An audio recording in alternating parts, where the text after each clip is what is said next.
Hanizha says, is it okay for my mother to go to Hajj alone?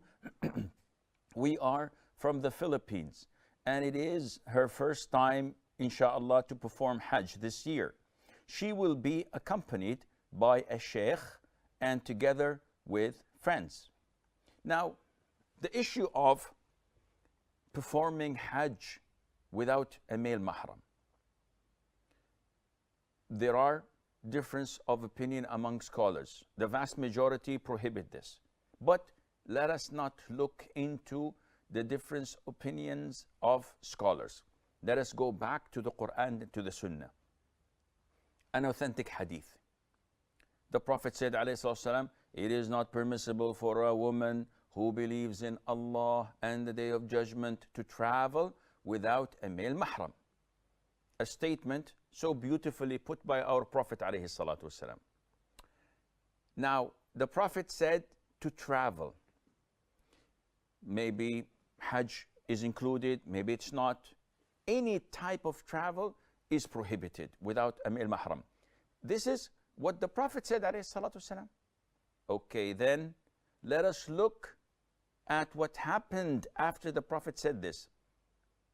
A man stood up among the companions after hearing this instruction from the Prophet ﷺ, the prohibition of a woman traveling without a male mahram.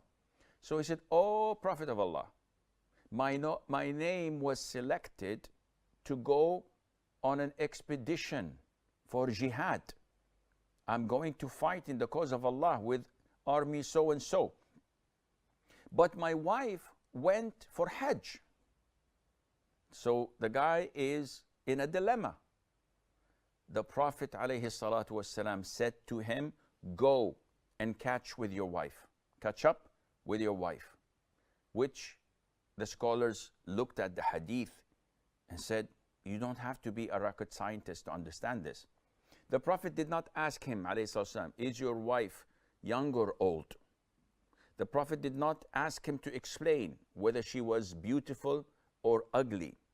The Prophet ﷺ did not ask him whether she was alone or with a trustworthy companionship, like a sheikh or other friends and women. The Prophet did not inquire, which means that the ruling is for all.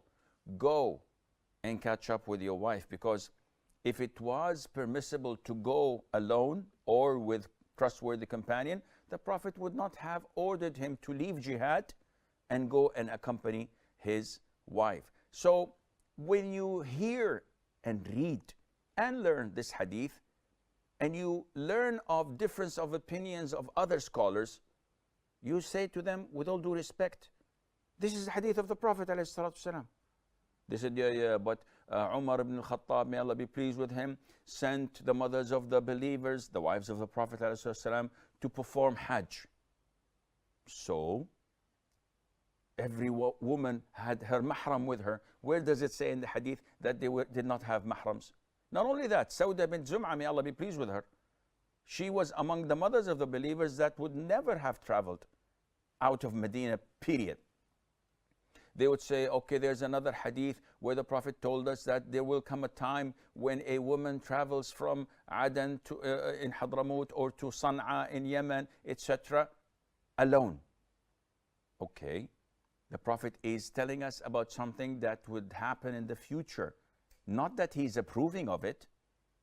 Imagine that the Prophet, when he tells us about the coming of the Dajjal, is he approving of it and saying that this is a good thing? Or rather, he's telling us about a prediction of something that Allah told him that would happen in the future. So, when you come with this clear evidence from the hadith of the Prophet ﷺ, and you find that there are different opinions of scholars, you raise your hat to all the scholars and say, with all due respect, I only follow the Quran and the Sunnah, especially if the Sunnah is crystal clear. How dare I follow Tom, Dick, or Harry when the hadith is crystal clear? I appreciate their ijtihad. I appreciate what they had said. But the majority follow the hadith of scholars. And the hadith is crystal clear. So I believe that this is not permissible for your mother to go.